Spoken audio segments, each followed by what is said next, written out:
എല്ലാവർക്കും നമസ്കാരം. ഇന്ന് മല്ലു സ്റ്റേഡിയോയുടെ വിഷയം വിദ്യ വിധിക്കാനോ വാദിക്കാനോ വധിക്കാനോ. ഒരു 3-4 ദിവസം മുമ്പ് പാലക്കാട് 9ാം ക്ലാസ്സിൽ പഠിക്കുന്ന ഒരു പെൺകുട്ടി ആത്മഹത്യ ചെയ്ത് അത് ഭയങ്കര പ്രശ്നമായി. ഓക്കെ, ആ പ്രശ്നത്തിൻ്റെ ഇവിടെ അലയടികൾ ഉയരുമ്പോൾ ഞാൻ 1800 സ്കൂളുകളിൽ, പ്രത്യേകിച്ചും ക്രിസ്ത്യൻ കോൺവെൻറ്റ് സ്കൂളുകൾ നമ്മൾ പഠിപ്പിച്ചിട്ടുണ്ടെങ്കിൽ എൻ്റെ ഒരു ഒബ്സർവേഷൻ പറയാം. ഇപ്പോൾ ഒരു സ്കൂളിൻ്റെ ഒരു നെറ്റ്വർക്ക് എന്ന് വെച്ച് കഴിഞ്ഞാൽ ഞങ്ങളുടെ കൊള്ളാം, ഞങ്ങൾക്കൊരു ഇഷ്ടം, ഞങ്ങളുടെ തോന്നിയാസം. ഓക്കെ, അപ്പോൾ ആ ഒരു അഹങ്കാരം. അപ്പം ചില സ്ട്രോങ് ആയിട്ടുള്ള പി ടികളിൽ കുറേ അങ്ങനെ അതിൻ്റെ തോന്നിയാസങ്ങൾക്കെതിരെ സ്വരമുയർത്തുന്നുണ്ടെങ്കിൽ, എന്നാൽ ചില മാനേജ്മെൻ്റ് ഇങ്ങനെ മെക്കെട്ട് കയറുന്ന സ്ഥാപനങ്ങളിൽ അവർ പി ടി എനും അവർ കയ്യിൽ ഒതുക്കി. ഓക്കെ, എനിക്കറിയാം ഇപ്പോൾ തൃശ്ശൂർ ചില HM-നെ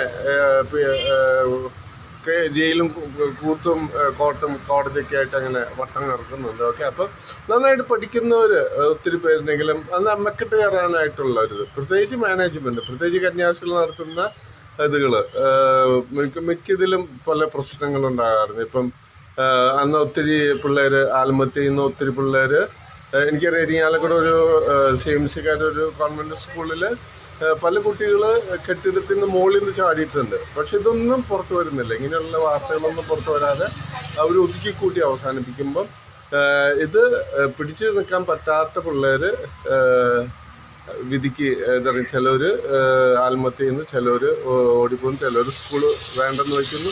അങ്ങനെ കുറേ ബുദ്ധിമുട്ടുകൾ എനിക്കറിയാം. ഭോപ്പാലിൽ ഞാൻ അവിടെ ക്ലാസ് എടുത്തപ്പം ഒരു പെൺകുട്ടി അവിടെ പോണ്ടിൽ പോയി മരിച്ച് അവളുടെ നോട്ട് ബുക്കിൽ 12 പ്രാവശ്യമാണ് ആത്മഹത്യക്കുറിപ്പുകൾ കണ്ടുപിടിച്ചത്. ഇത് മരിച്ചതിന് ശേഷം. ഇപ്പം ഞാൻ എൻ്റെ ഒരു ഒബ്സർവേഷൻ, ഇപ്പോൾ കന്യാസികൾ നടത്തുന്ന സ്കൂളുകളിൽ ആൺപിള്ളേർ ഡള്ളായിരിക്കും, അച്ഛന്മാർ നടത്തുന്ന സ്കൂളുകളിൽ പെൺപിള്ളേർ ഡള്ളായിരിക്കും. ഓക്കെ, എന്നാൽ ബാബൻസ് എന്ന് പറയുന്ന സ്കൂളുകളിൽ അവർ പ്രിൻസിപ്പൽമാരെ, പ്രത്യേകിച്ച് ലേഡീസ് ആയിരിക്കും, അവരെ മാ എന്നാണ് വിളിക്കുന്നത്, മദർ.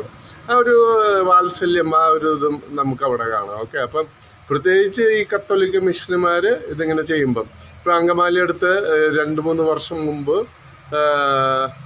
ഒരു 2-3 കുട്ടികൾ പിക്നിക്കിന് പോയി വെള്ളത്തിൽ അയച്ചു വിട്ടു, അങ്ങനെ വെള്ളത്തിൽ പോയി മരിക്കുന്നത്. പിന്നെ ഇത് ഇവരുടെ ആ സഭയോടുള്ള ചേർത്തും അവരുടെ ഉടുപ്പിനോടുള്ള കൂറും കാരണം പാരൻസ് അവർക്കെതിരെ മുതിരാത്താണ് വലിയൊരു കാരണം. പിന്നെ നിങ്ങൾ ചോദിക്കുന്നത്, നമ്മുടെ കുട്ടികളെ അവർക്ക് തട്ടിക്കളിക്കാനാണ്, അവർ ജീവിതം വെച്ച് പങ്കാളിതാണ്.